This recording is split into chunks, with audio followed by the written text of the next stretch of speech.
One quote that stuck out to me was someone told me, I'm expected to do twice as much work with half the resources and half the time because I have this magical tool. And obviously they're struggling to do that. To live up to that. Yeah. Leaders and developers, individual contributors have very different notions of AI's impact. And we saw that in our data too. Leaders think people are getting a lot more out of it than the actual employees that are using the tool. Not that they think they're not getting anything out of it, but not as much as the leaders think they're getting out of it.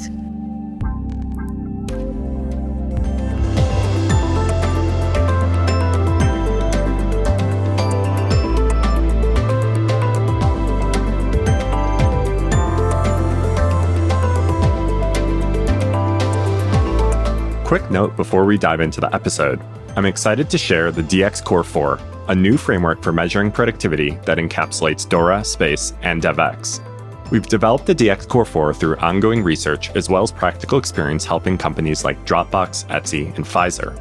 To learn more about the DX Core 4 and how to use it, head over to getdx.com/core4. That's getdx.com/core4. Derek, great to have you back on the show for the second time. Excited to dig into all the latest research you've been doing. Thanks for your time today. Oh, no, I'm thrilled to be here. So a couple months ago, DORA released this new Gen AI report. So I wanted to start, you were sharing with me just a little bit of context about how this report came together. Some of the data coming from the last DORA study, and then some of the data being new. Just share with listeners the origin of the data collection process for this latest report. Yeah, so there's multiple sources. Some of it's coming from, I don't know the exact number, but the 130-page DORA 2024 report. That's great for some people, but we realized pretty rapidly that not everyone wants to read a 130-page report. That's understandable. I can relate to that. So we started taking out some of the AI-specific nuggets from the AI sections in the DORA 2024 report. We're also working on a lot of blogs, just trying to, get some content out there to people who might not be familiar with DORA, or just some bite-sized feedback or ideas. So we started combining that into this new AI report. And also, we ran some sort of additional secondary surveys to try to follow up on some hypotheses, try to close some things out, and that made it into there as well. I found the new AI report really digestible, really easy to just skim through. So for listeners who haven't checked it out yet, would highly recommend going to dora.dev and checking out that report. Derek, in our last episode, we went really deep on survey development, validation, cognitive interviews, just the methodology around this kind of research. And I want to start there again with this latest research to give listeners some grounding and insight into like what all goes into this. There were new constructs in the 2024 DORA report. Yeah. What did your process look like for developing these? So this year, our method stayed it stayed relatively stable, but if we thought before that there wasn't a lot of literature about some of the sort of the developer stuff, now that when you add AI into the equation, there's even more of a kind of dearth or vacuum of literature available to work with there. The challenge is, how do you go from some abstract, vague concept, as exciting as it may be, into something someone can reliably answer in a survey? And then something that you feel as if is capturing that initial vague underlying concept. And to be relatively brief, we start forming our hypotheses. We start trying to understand the concepts that are underlying those hypotheses. Then we go about drafting survey questions, doing qualitative research to understand how people just naturally understand these questions, these concepts even, before we even get to the questions. And then we go through we just start really just iteratively changing small parts of the question. Take out this word through, 10 iterations for some of the questions, of just trying to get it to a level where people can easily comprehend the question, easily retrieve memories that are related to that question, right? We don't want to, you might understand the question and then think, I have nothing that I can attach in my memory that's related to that. Then we try to understand how people make judgments about those memories and how people would naturally answer that question. So our answer choices are connected to how someone would naturally answer the question. Right? We don't want to force them into our sort of schema for answering that. And then we have a question after all of that, and then we run the survey. And then the real challenge is through, are we able to find internal validity and external validity? Essentially, do these items group together in the ways we would expect to and relate to other constructs in the way you'd expect? For example, if, job satisfaction was highly correlated with burnout, you might ask yourself, highly positively correlated with burnout, you might ask yourself if you're measuring these things correctly, because all the literature would point to, and all the way people think about these would tell you pretty rapidly that they should be negatively correlated, kind of thing. And what people don't realize, we talked about this in the previous episode, is just how rigorous that process of iterating through a single question really is, right? We talked about how just slight differences in certain adjectives can seriously throw off the effect and the outcome of a single question. Any instances of that are memorable to you in this last round of development? I think you've had a similar experience to this that you were sharing with me in this type of particular thing. It's just sometimes just one word in there. Some people will, the connotation of that word to even a subset of the people reading through it will just throw off the entire question. And even if it throws it off only for 15% of people or 10% of people, that's enough noise to inject into the question to make it not be able to connect with things as well as you would like. The one from our previous conversation, if I recall, was we ran into an interesting difference in terms of the interpretation of the word adequate versus sufficient. Yes. And it led us to actually looking at the differences in legal precedent, because in law, those subtle differences in words actually carry meaning, right? In court, in litigation. So that was one particular example that was memorable. I remember you bringing that one up. And it's tough too, because then who's right? Because the connotation that it has to the survey taker probably matters more, even if you knew the actual legalistic terminology behind it. I want to ask you about a few of the constructs or items in this 2024 report that I think are really interesting. The first one I want to focus on is flow.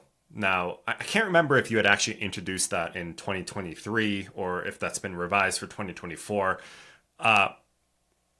Explain maybe the process, and we can pull up the question here and read it aloud for listeners. But, how did you arrive at the current method for how you're measuring flow? We had some prior art. They had done a lot of research that's, I think, published, like how flow and focus, how all those sort of fit together. And we wanted to leverage their work because they've already shown so many exciting relationships with that. I'll just read it.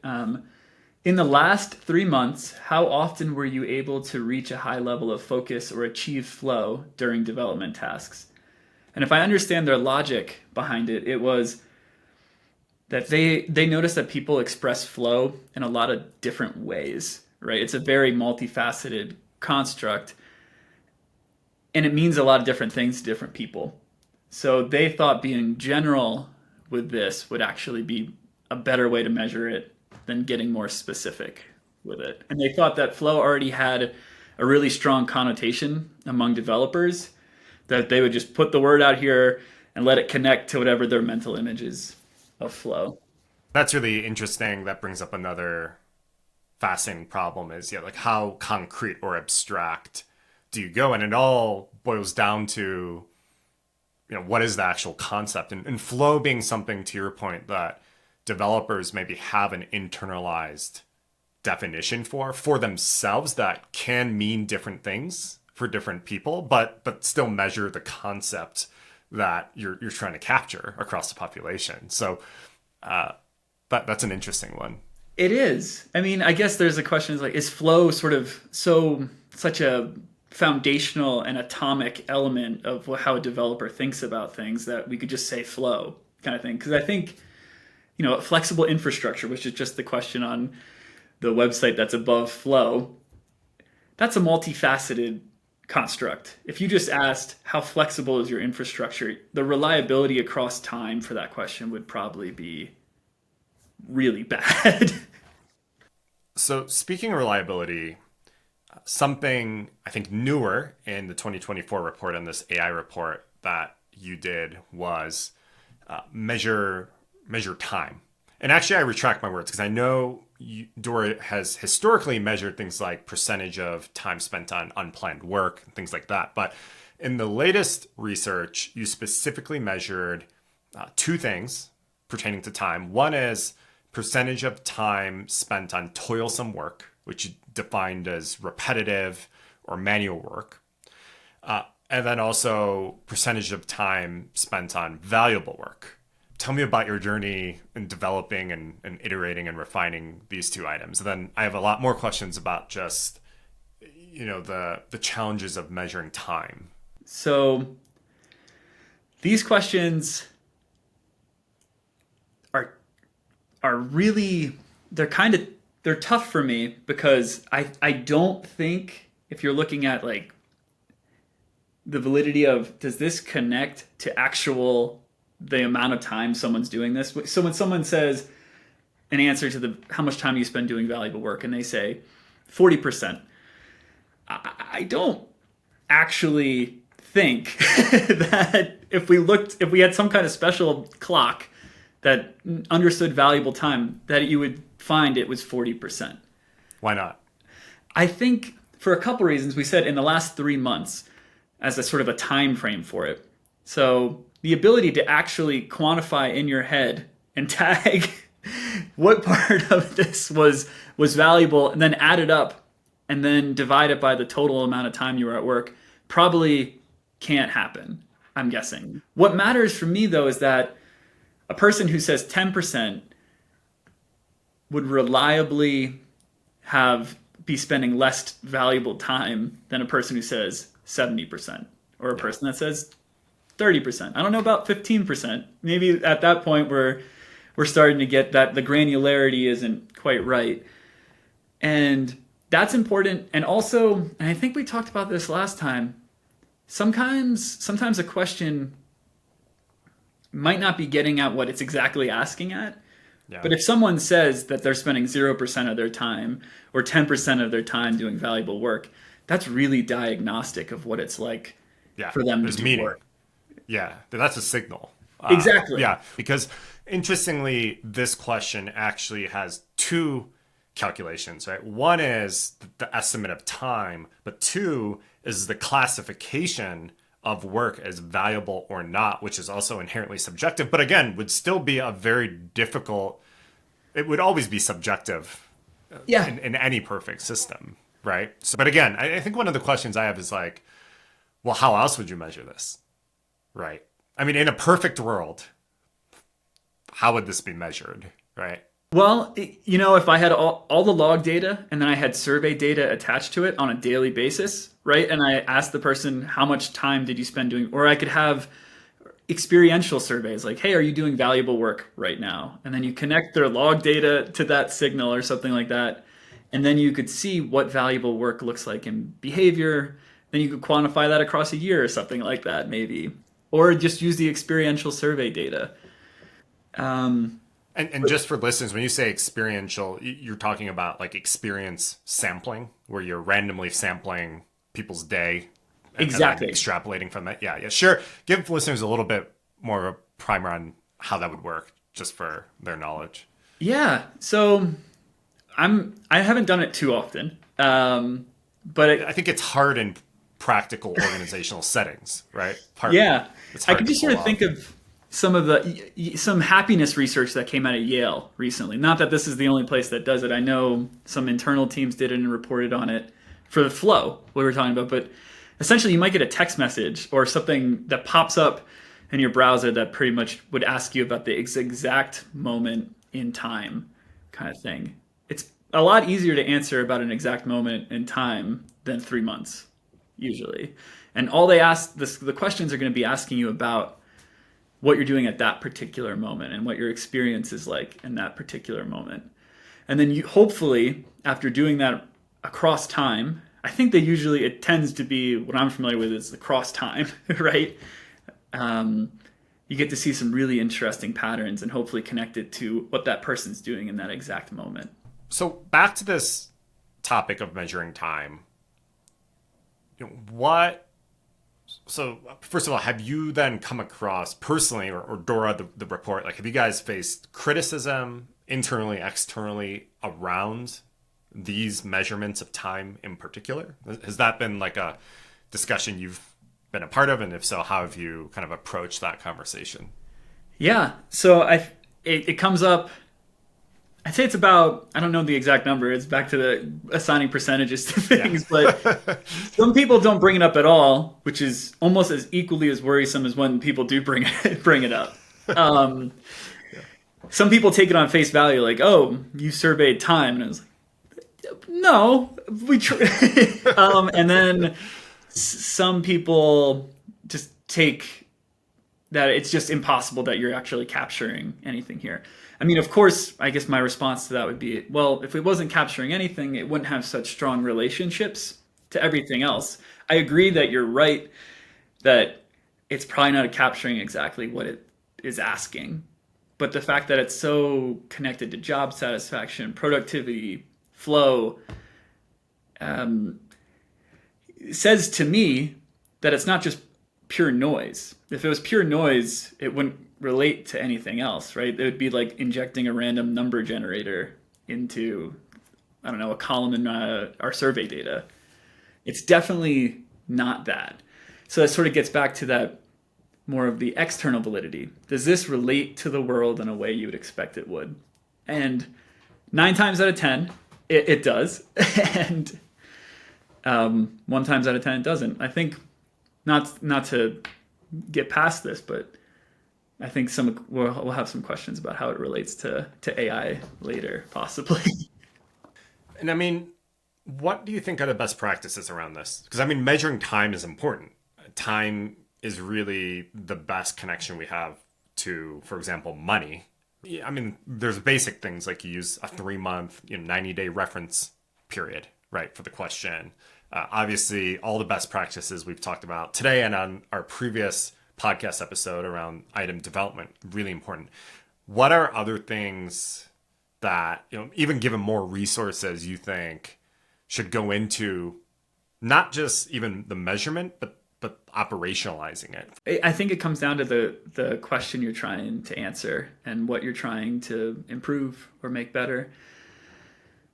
I guess it's going to depend on the granularity then, right? So if you, for some reason, need to know as close to actual numbers as possible, I wouldn't recommend doing in the last 90 days.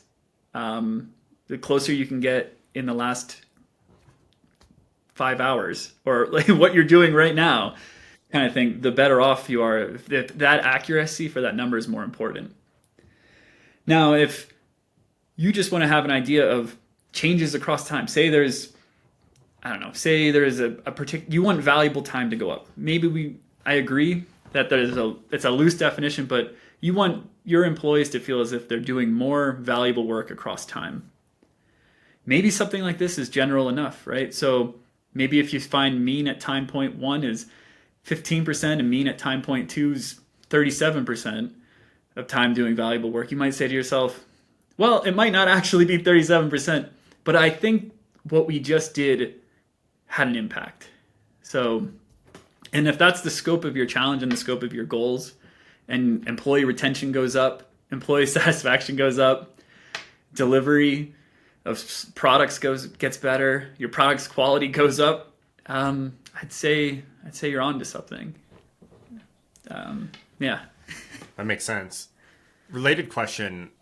What nomenclature do you use nowadays when you talk about survey data? Nicole Forsgren and I were just talking about this, and I was actually able to propose a terminology that was accepted into a doc we were writing together. Oh, but cool. I'm curious what yours is today. I mean, for example, do you object to calling survey data subjective data wholesale? It's funny because this comes up often.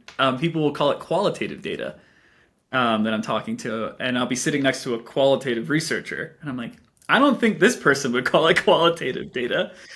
I could see where that's coming from. I treat it as in the way I analyze it.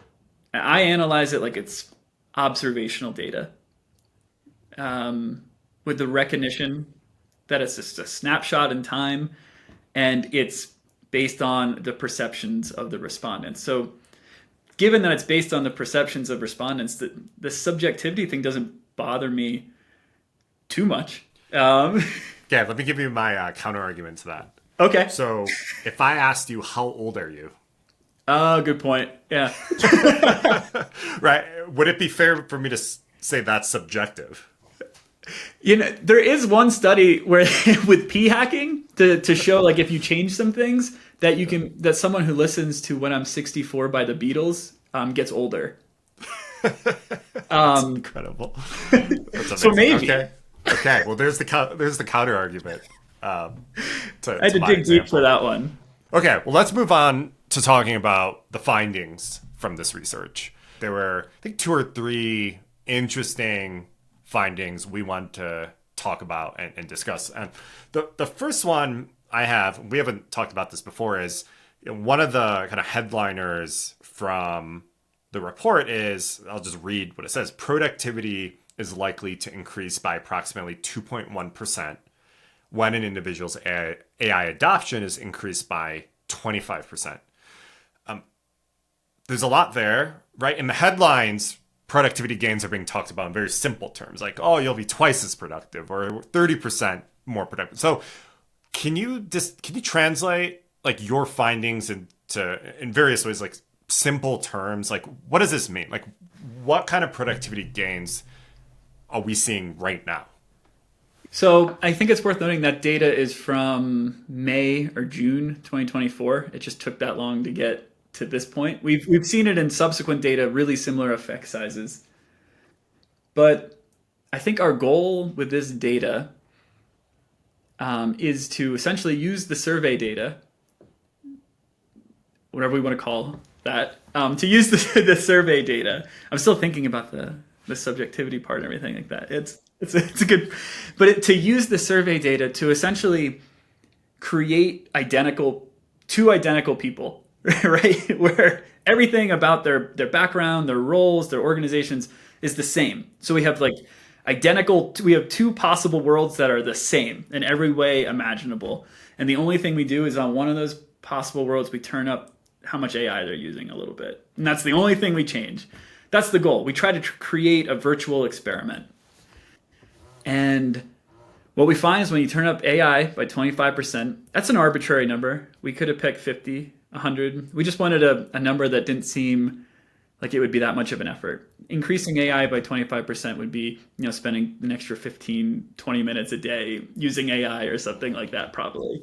Okay. Yeah, that's what I was going to ask. What does that translate to in concrete terms? So, okay, about 20 minutes additional of AI usage per day translates to about 2.5, was it? Yeah. 2.1%, which means, what is that to you? And you don't have to even go off the data, but just riffing on it. What does that translate to just overall in terms of what's possible? Yeah. So it's 2.5% in a latent construct of productivity, right? So right. That wasn't layman's terms enough. I don't think that means for an individual, like earth-shattering productivity gains. Yeah, right? But give me a number. Come on, you got to put it. I want to hear a number. Well, I guess it would be in terms of what? Yeah, lines here we go. Code, yeah, lines. yeah. Because for that statement I read a lot, productivity, was that based on that? That was a multi-item, Yes. self-reported productivity construct. Yes. Right. Okay. And remind listeners, what were the main factors that went into that? Yeah. So we were kind of inspired a few years ago by some of the work. What's that? Slow Productivity? I don't know if you're familiar with that book. Is that Cal Newport? Yes. Yeah. Yep. And the idea behind that is that productivity for developers and knowledge workers isn't like how many keys you type. Right? Like how many times do I press the space bar? How many times do I press tab or something like that? Probably not a great measure of productivity for knowledge workers, just all up generally. So our productivity question tries to get at if they're creating value. And so we have 4 items. One item actually got dropped from the factor. So I'm able to do my work in the most effective way as possible. I am productive at work. There's just a basic productivity is an atom kind of thing. People kind of have some sense. And my work creates value. Those are the 3 indicators that go into our productivity factor.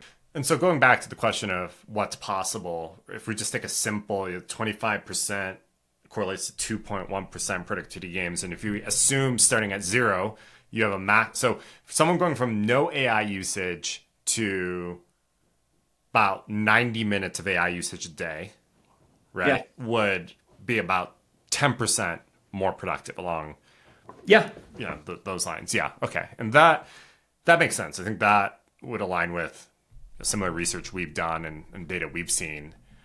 And that's different, as you said, from some of the more systematic or more throughput-based measures and outcomes that we'll talk about in a minute.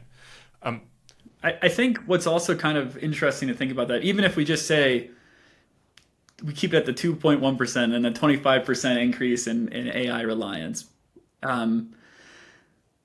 if you multiply that across 1,000 developers or 100 developers even, that maybe the 2.1% for an individual isn't that huge. They just feel I can handle some of this toil.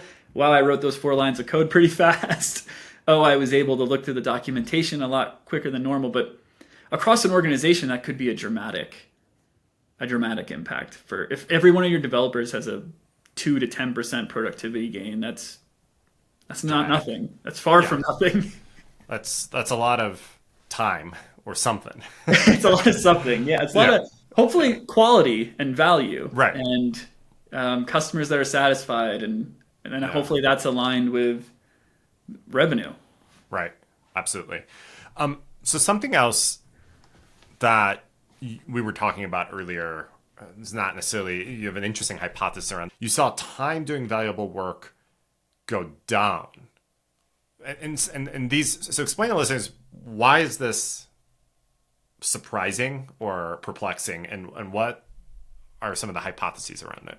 So I'm looking over here because I have the results right here, so I can just, job satisfaction went up, productivity went up, flow went up with AI usage, right? So turn AI up in this possible world, those go up. But what we see is time doing valuable work goes down. So one of the promises, at least on marketing material for AI, is like toilsome work, say bye.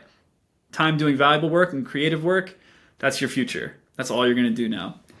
Our data seems to suggest time doing toilsome work seems, who knows, but probably not really that affected by it. Remember, June 2024, and your time doing valuable work goes down, or the percentage of time you report doing valuable work goes down. But that's also even more confusing because we know time doing valuable work is highly correlated with job satisfaction, productivity, and flow, all of which were benefited by AI. So that leads us, if we just looked at any one of those findings, it might be really easy to talk about. But if you're watching a movie and you explain the whole movie based on one scene, and that your explanation contradicts every other scene in the movie, that's not a really good explanation of the movie. So we have to think about the whole data pattern. But our main takeaway from that is, well, maybe it's not taking away from the amount of valuable work you're doing. It's just expedited how rapidly you're able to get it done. It's really interesting. So last finding I wanted to discuss today, which I think was one of the headlines from the report, is that you actually saw software delivery performance detrimentally impacted by increased AI usage. And what's really interesting, so there were two findings, right? You saw a negative 1.5% change in throughput. And you also saw, and this is less surprising, is a 7.5% decrease in stability. Talk through these outcomes. I mean, I think that throughput one is particularly remarkable because that's such a conventional way people are trying to actually show the positive lift from AI currently. Yeah, and a lot of people are collecting similar measures on this and having similar results. So if it was just stability, it would be a pretty easy story, because we've heard a lot of developers say if you have too much trust and over reliance on AI and you're shipping huge changes, it's going to affect your stability of your delivery, right? You're going to have more change failures. You're going to have more rework, right? And especially if you don't have good feedback processes like automated testing and even like version control involved in all this, right? It's just going to amplify those maladies and just make things worse. But now that we have throughput down too, and also considering that code complexity went down with AI, documentation quality went up, code review speed got faster with AI, approval speed. These are all things that help the software delivery process. And I think three ways you can look at it. The easy one is just be like, it's a learning curve, right? We just, people just started incorporating AI into this flow. We haven't figured out how to take those individual gains and translate them into delivery gains. And I think there's some truth to that in terms of constraints, right? If we think about this maybe in a theory of constraints kind of way, an analogy would be if you were, I don't know, a tomato soup company, right? And all of a sudden you had 5,000 more X times the amount of cans you could create. That doesn't mean necessarily you have that many tomatoes to fill those cans. It's like you need to understand the constraints everywhere in the process. We were talking earlier about what are the biggest questions that leaders are asking, organizations are wanting to know. One being the question of what can we expect with AI? And we talked about this a little bit earlier in terms of that 10% increase, but I think we should double click on that. When you're asked today, what can we expect? What's your guidance today on that question? I guess in a lot of ways that this is where DORA puts all its effort into, right? The report in a way is just saying, hey, here's what to expect, right? In the sense of maybe these percentages of getting back to they might, 2.1% on a latent construct. Who really, it's hard to actually quantify that in something concrete. But relative to something like user centricity, it's about 1/8 the impact of having a user-centric organization kind of thing. So relative to other latent factors and things like that, you can start to understand, prioritize, right? But I do think that there's a lot of benefits and I think that's clear in this data and subsequent survey data that we have, and research well beyond ours, that there are a lot of benefits to be had. But with each place that you're implementing AI, there's the possibility of byproducts that are unexpected, and there's the challenge of thinking about it holistically, not as just something that can fit in to particular areas or just get thrown against the wall and everything's better kind of thing. And also, and just talking with people from the qualitative side of things, having wrong leadership that has inaccurate estimates can really put a lot of pressure on employees. One quote that stuck out to me was someone told me, I'm expected to do twice as much work with half the resources and half the time because I have this magical tool. And obviously they're struggling to do that. To live up to that, yeah. Yeah. And you can see there's some more survey data that came out by someone else, and I can try to find the link so you can maybe reference it, but leaders and developers, or like individual contributors, have very different notions of AI's impact. And we saw that in our data too. So if you look at the attitudinal data, leaders think people are getting a lot more out of it than the actual employees that are using the tool. Not that they think they're not getting anything out of it, but not as much as the leaders think they're getting out of it. Really interesting. And what's your guidance today on measuring all of this? And of course, repurposing some of the approaches that you utilize for this report is one avenue. Obviously, I'm in this business as well, helping organizations. But what's your perspective on this? And I think in particular, given the finding and observations around impact on things like throughput, which I think were pretty surprising.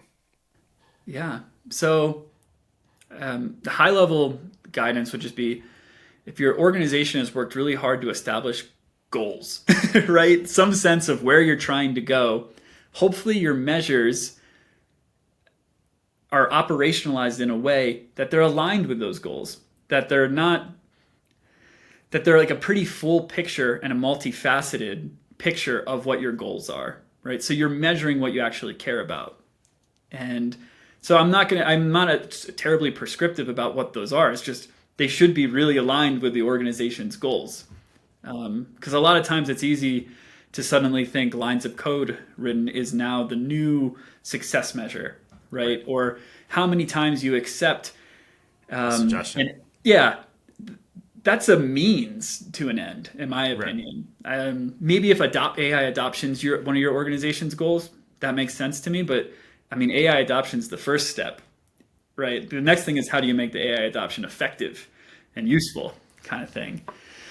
So make sure your measures are aligned with your goals. Multifaceted. I think the SPACE framework does a great job of trying to say, if you just look at one facet, you're going to be able to game it, and you're going to miss some of the important guardrails around it.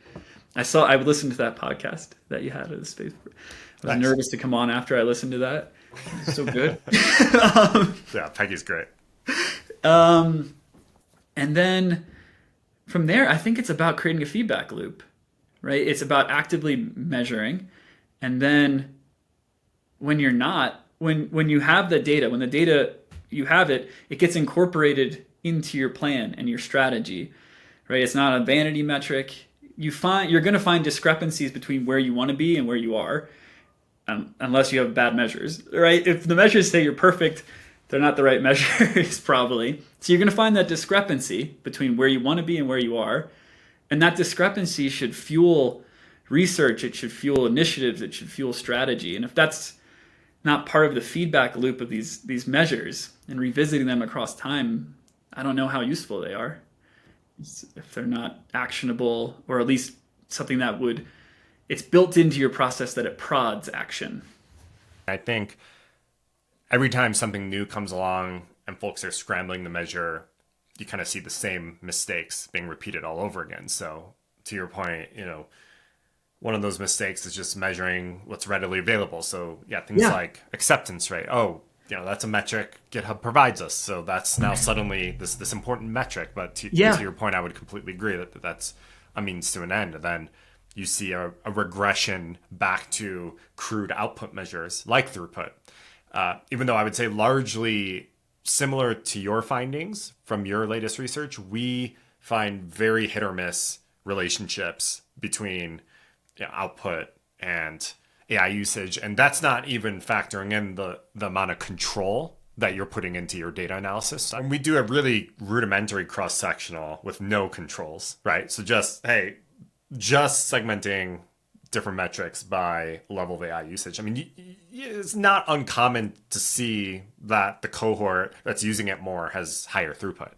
But what that misses is are the people who are just more prolific, output-oriented developers also just using AI more because they just are more early adopters of, so completely data that's interesting, but not necessarily, a lot of what we see in the headlines, I think, is not really valid data, scientific data, right? Yeah, I completely agree. I mean, that sort of gets to, data is kind of like it's a shadow on the wall. You don't really know where it's coming from. It just takes a form, and you're trying your best. What generated that shadow kind of thing? It's like a Plato's cave type thing.